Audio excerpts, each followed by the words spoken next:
Assalamualaikum warahmatullahi wabarakatuh. Alhamdulillah, salatu wassalamu ala rasulillah, Sayyidina Muhammad ibn Abdullah wa alihi wa sahbihi wa wala ma ba'd. Honorable Vice Rector of IAIN Palu, Dr. Abidin Ja'far, Honorable Dean of Sharia Faculty, Dr. Kenny Jumat MAG, Honorable Speakers, I would like to welcome to all of you to come to IAIN Palu virtually. First, Professor Muhammad Afandi Saleh from University Sultan Zainal Abidin Malaysia and Associate Professor Dr. Supri Langpute, Vice Rector of Fatoni University in Thailand, and also my brother, Professor Ismail Swadweke, Doctor of Philosophy, as the Chairman of SIANG. Allow me in this occasion, I would like to do my presentation in Bahasa Indonesia because most of the participants here attending this seminar, virtual seminar, are from Indonesia. And it would be much better if I do my presentation in Bahasa Indonesia.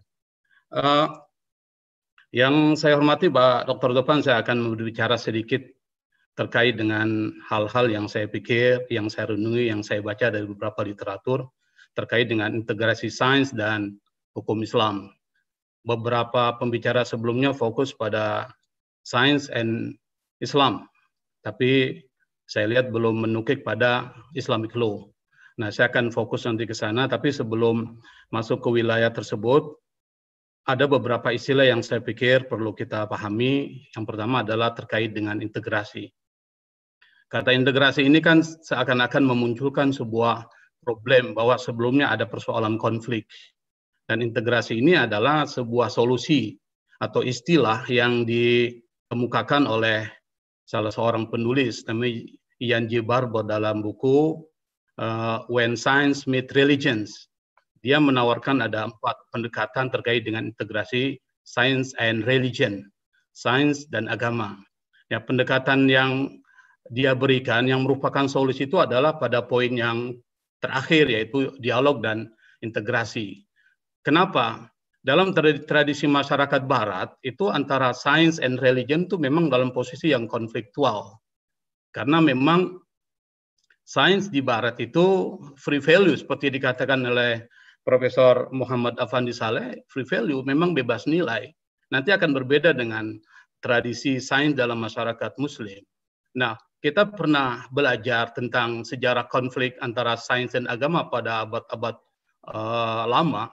Katakan misalnya bagaimana posisi agama, dalam hal ini adalah agama Kristen, dan sains itu dalam posisi yang sangat konfliktual.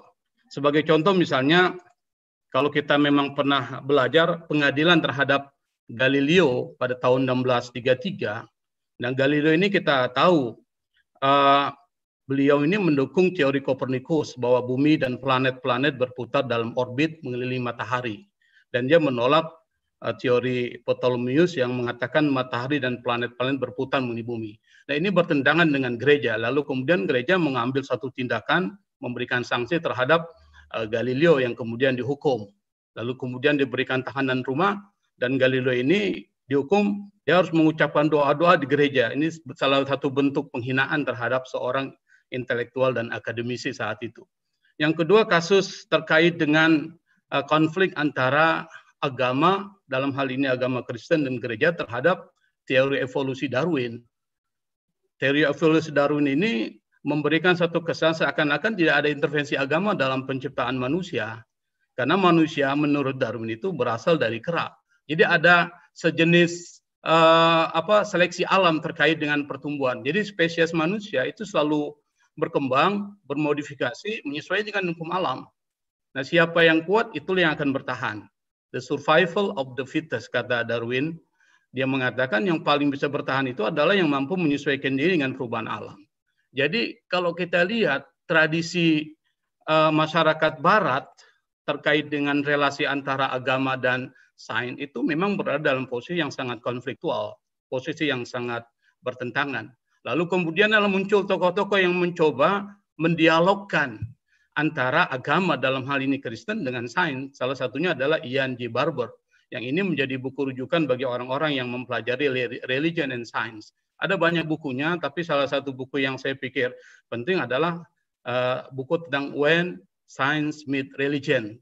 Kapan ketika agama itu bertemu dengan, atau sains bertemu dengan agama.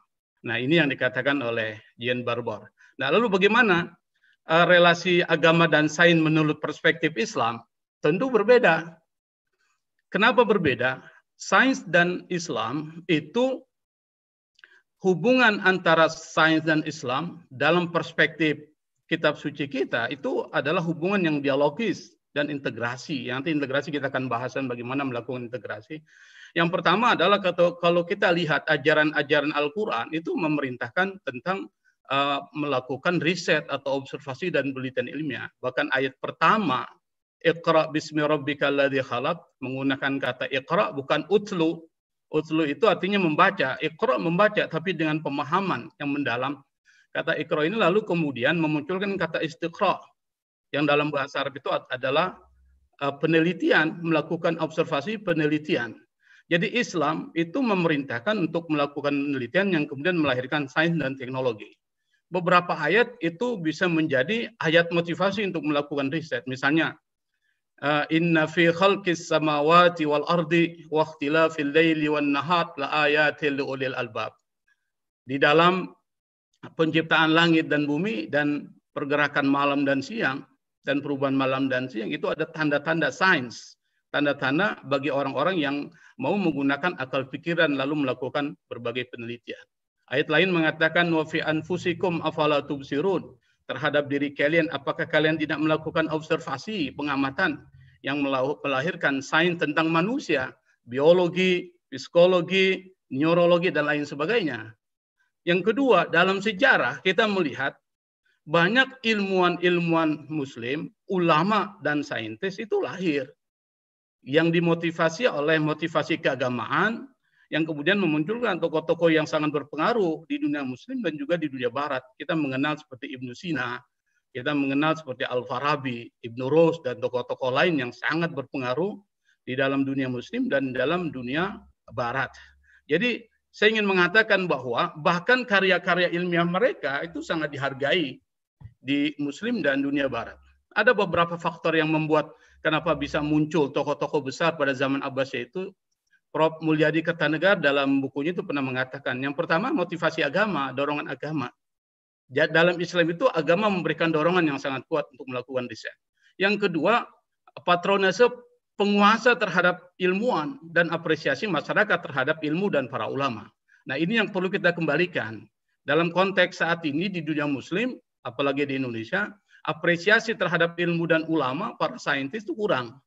Ini dibuktikan dengan misalnya anggaran penelitian yang seringkali dipotong, yang semakin rendah dan seterusnya, sehingga sulit untuk melahirkan sains dan teknologi dan keilmuan-keilmuan lain. Begitu pula patronase politik terhadap pengembangan ilmu pengetahuan begitu kurang. Nah, sains di dunia barat itu terbatas pada natural science. Seperti yang dikatakan Richard Dawkins dalam The God Delusion dan beberapa tokoh-tokoh materialisme lain, dia mengatakan sains itu hanya terbatas pada natural science, fisika, kimia, dan lain sebagainya. Tetapi dalam dunia muslim, saya menggunakan tipologi yang digunakan Imam Al-Ghazali. Dia mengatakan bahwa sains itu atau ilmu itu dibagi ke dalam dua. Ada yang disebut dengan al-ulum al-islamiyah, yang ini wajib dipelajari, yang disebut dengan fardhu ain. Ada al-ulum al-aqliyah, ilmu-ilmu yang diambil dari rasio, pengalaman, observasi, dan sebagainya. Dan ini menjadi fardu kifayah. Artinya harus ada yang mempelajarinya.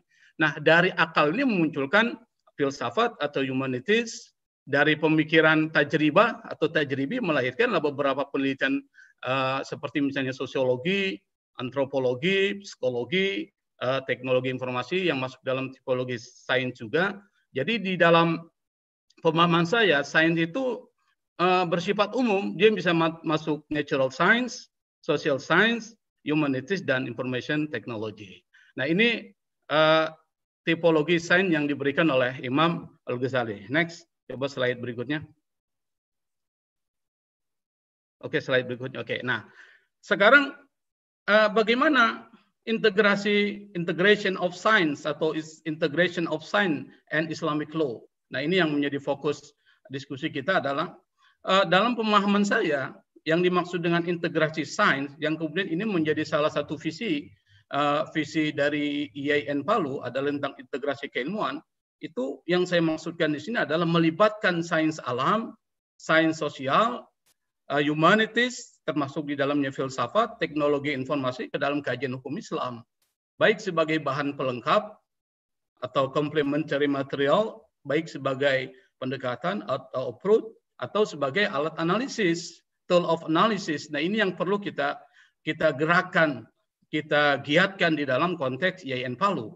Jadi, sains alam, sains sosial, teknologi informasi itu masuk ke dalam kajian hukum Islam. Baik sains alam itu sebagai bahan atau material di dalam mengkaji hukum Islam, yang nanti kita akan coba jelaskan, atau sebagai pendekatan dalam melakukan kajian hukum Islam, atau sebagai alat analisis. Berikutnya, karena waktu saya sangat pendek, saya singgah-singgah saja. Slide berikut, next slide. Oke.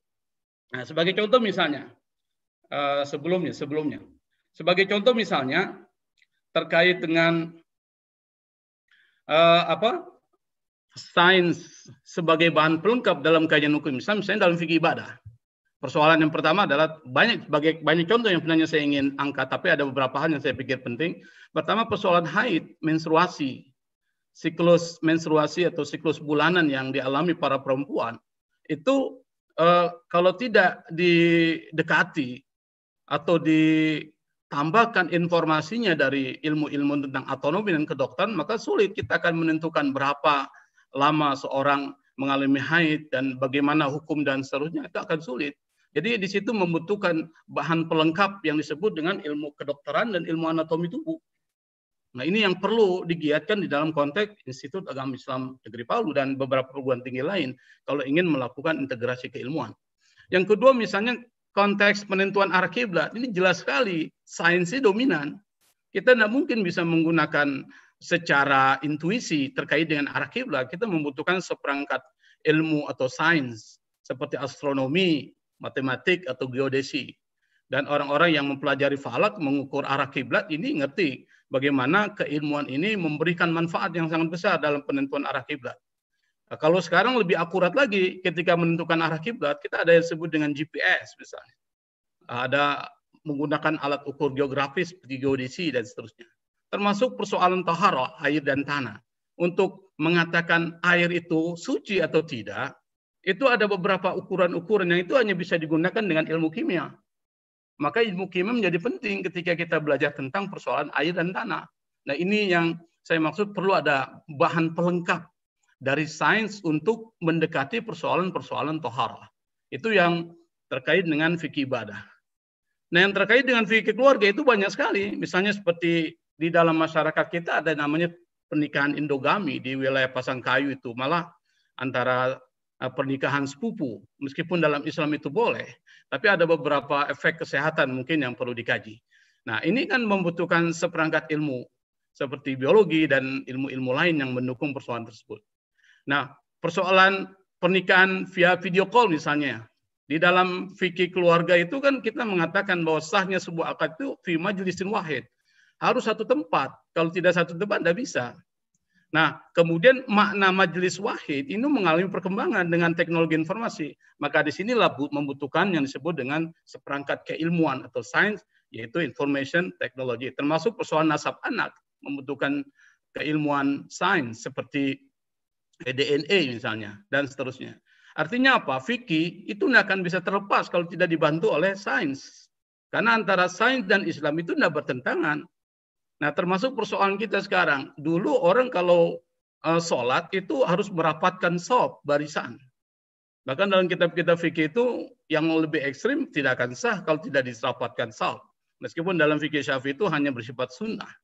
Nah, zaman sekarang akan sulit bagi kita untuk merapatkan shaf karena ada persoalan merebaknya COVID-19. Nah, disitulah kemudian berubah. Jadi ada perubahan di situ. Nah, itu kan membutuhkan sains kedokteran terkait dengan persoalan penyebaran COVID yang bisa memberikan pengaruh negatif terhadap kesehatan.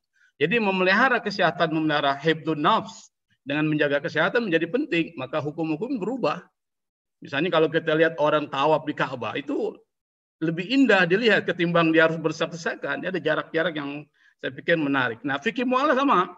Persoalan riba, untuk menentukan sesuatu itu riba, itu tidak bisa pakai imajinasi. Tidak bisa menggunakan fikih. Tapi yang kita butuhkan adalah ilmu ekonomi. Sesuatu dianggap mendalimi, dan riba itu kan diharamkan karena ada zulum di situ, ada kezaliman. Maka dalam ayat Al-Quran, la tazlimun wa la tuzlamun. Jangan kalian mendalimi dan kalian pun tidak dizalimi. Itu menjadi ilat, menjadi menjadi rasiologis ya, menjadi satu alasan kenapa riba itu diharamkan karena ada unsur kezaliman. Nah, untuk menentukan apakah sesuatu itu mengandung riba atau tidak, transaksi, itu membutuhkan seperangkat ilmu ekonomi, sains. Termasuk persoalan e-commerce yang sekarang menjamur. Kita tahu ada Shopee, ada beberapa perdagangan yang bersifat elektronik, misalnya e-commerce, dan itu tidak mungkin bisa dilakukan tanpa seperangkat keilmuan yang disebut dengan teknologi informasi. Nah, berikutnya, yang kedua adalah next slide please. Slide berikutnya, tolong ya.